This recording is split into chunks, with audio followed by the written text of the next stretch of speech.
In this little lesson, we will learn how to use to be in past simple tense with was and where.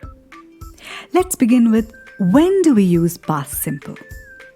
We use it to talk about a past event, for example, I was in Peru last week, or a past status, for example, I was a member of the Rotary Club. It could have happened yesterday, last week, last year, 1,000 years ago, or even a minute ago.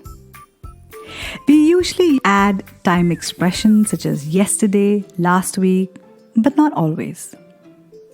And here is the sentence structure. Note the difference in the first and third person form.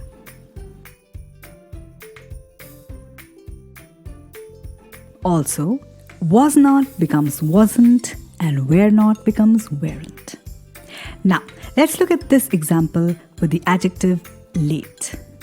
Were you late for yoga? Yes, I was very late. One more. Were you in the meeting this morning? No, I wasn't, but my boss was. Oh no. Another one with the adjective happy. Were the employees happy with the salary increase? Yes, they were very happy. Now you try. Pause the video if you need more time. Were there many ice cream flavors? Yes, there were many. They were all delicious. Try one more. Was it rainy? No, it wasn't. It was sunny. So that's how you use to be in the past simple with was and were.